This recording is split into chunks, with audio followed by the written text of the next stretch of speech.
there's a big UFC card, UFC 300. So Dana White, man, has made a lot of promises. And honestly, I'm in love with the card. The card to me is amazing, top to bottom. We have not only almost every single fighter is ranked, but a vast majority, I want to say 70%, give or take, have been champions or former champions. So it's like, what card is better? However, Dana White has told us from the very beginning, since last year, hey, UFC 300, I got an amazing main event. Nobody is going to even, everybody's going to be happy. Nobody's even going to think about this main event being put together. It's just an awesome main event. So we have everything already set to go, but we don't have a main event for UFC 300. So, Adam, I have an idea of who I think could essentially feed everybody's taste or their craving, so to speak, to having a great main event. I have an idea of a matchup, but before I tell you mine, I want to ask you, who would you have as a main event that would satisfy the promises that Dana White has told us fans?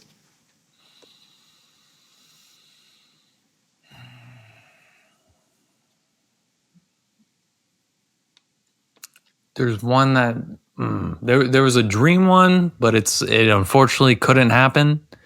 But the replacement for it, I get pretty hyped for. Originally, my original answer, pre-injury, John Jones, Tom Aspinall. Yeah, that'd be sick. Greatest. At the end of the day, the belt that started it all is the heavyweight championship. The known baddest man on the planet is the MMA heavyweight championship. Mm-hmm. What better fight if we cannot have one of the GOATs, or if, in my personal opinion, the GOAT in John Jones fight Tom Aspinall?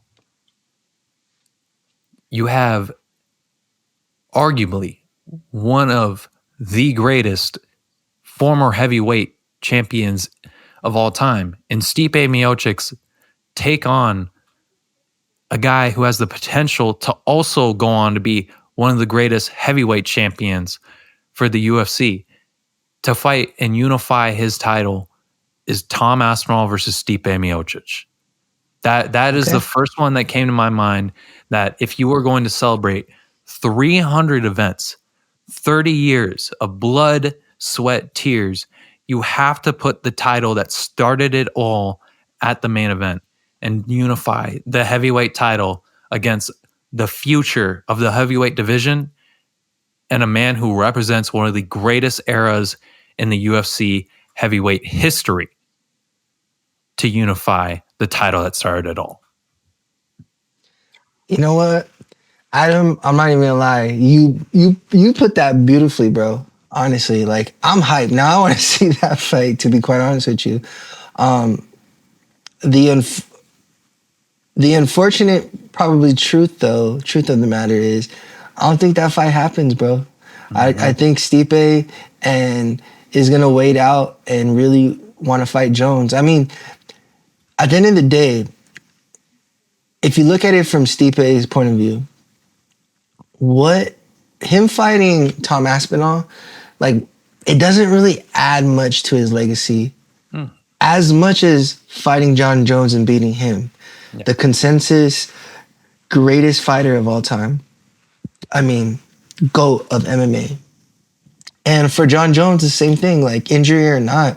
I think him fighting Stipe, basically adding one more GOAT to his resume.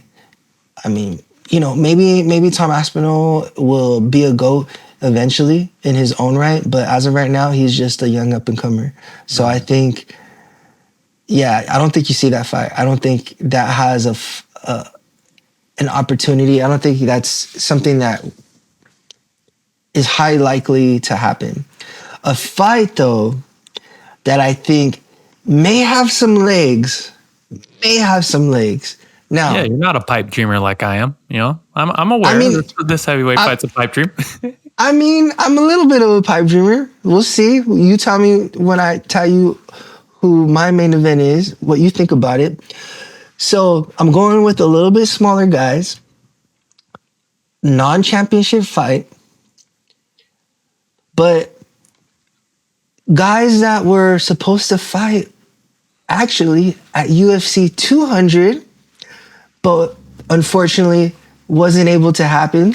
So I don't know, Adam, if you're getting a hint on who I'm about to say, but I think what would satisfy the hardcore fans, what would satisfy the casual fans, and what would just be the chef's kiss, icing on the top, cherry on top, whatever you want to call it, for this just amazing UFC 300 card, like greatest card of all time, if they can add Conor McGregor versus Nate Diaz 3, bro. Tell me that wouldn't be just the best main event. I'm not saying best fight or anything like that, but it's just spectacle, just gets everybody hype, everybody buying the pay-per-view, everybody wanting to go to that fight. Just UFC is just getting talked about left and right. If they could get Conor McGregor and Nate Diaz back in the cage, main event, I mean, I think that's the one. Is it not? It would be. It would be big. It would be big because I was a fan during the Conor era. That is what, you know, like everyone else my age, we got back. I was a fan of MMA when I got into high school and, you know, with my friends, and really started to kind of pay attention during that Conor pop off. So absolutely anytime you bring out Conor, it's nothing but ratings and views, man. He's one of the most well-known, I think, people internationally. Like, Yeah. genuinely. Like, I know people who don't know anything about fighting, but they know Conor McGregor. They know, oh yeah, isn't that Irish whiskey guy, or isn't that crazy guy? Isn't that guy that threw a dolly at a bus? Like, the stories go on and on and on. And you got Nate Diaz, man. Like, dude, a guy who I think even now his celebrity has expanded even more, especially now that he got involved in the influencer scene and the influencer boxing scene and was going on all these podcasts. And, you know, you just got great clip after clip after clip after clip. Like, man, that would be, in terms of hype, the hypest matchup they could announce. It would be insane if they could do that negotiation wise. They pull that off somehow, and Yeah. you know, Nate, gets around some drug testing. Hopefully, and we can speed up that process. I mean, the man's a vegan. I don't think he's taking anything. I really don't, except for just maybe 12 blunts on the way to the fight. You know, and like a joint in the walkout too. Right. I mean, hey, that, who knows? Maybe that's possible because we don't have USADA testing these fighters anymore, man. I mean, and then obviously you got Conor McGregor looking like he was on hella secret juice. Yeah. You know? Hey man, you get one roll in Roadhouse and they're just like, yeah, just pump up a little bit. He's like, oh, pump up everything? All right. Like, speaking of Roadhouse, and that kind of also, in my opinion, which sets this fight up even that much more. Now, I'm also going to say if Conor McGregor just fights anybody, it's going to be big. However, I don't think to satisfy what Dana was telling the fans, that's kind of why I'm leaning more towards an Nate Diaz. If he fights Michael Chandler, like, that's going to be an amazing fight. But I think at this point, that's expected. And he was talking about more of something that's more unexpected, right? So the Nate Diaz 3 fight is why I lean towards that. But going back to Roadhouse, I think that also fits within just the timeline because you have Roadhouse coming out March 21st, and you have this, I believe the UFC 300 is April, let's see what the actual date is.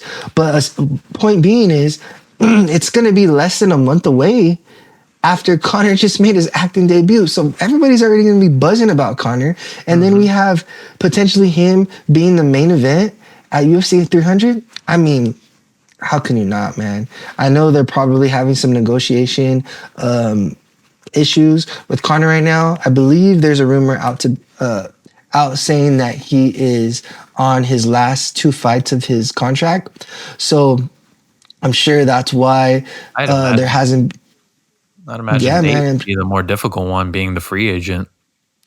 I think quite honestly, it's more Connor because they want to lock in Connor. Where Nate, Nate has talked about fighting Masvidal, and then he's also talked about wanting to be the main event at UFC 300 because he was supposed to be the main event at UFC 200. So to me, Nate sounds like he's willing to play ball, but I think he'll only really want to play ball for that Conor fight. So, but yeah, I've just looked it up. It says UFC 300 is April 13th. So Roadhouse comes out Close. March 21st. You got UFC 300 April 13th. I mean, come on, man. That is, yeah, that's marketing 101. You release the film and then you got a 3-week hype train to build that up as you announce that.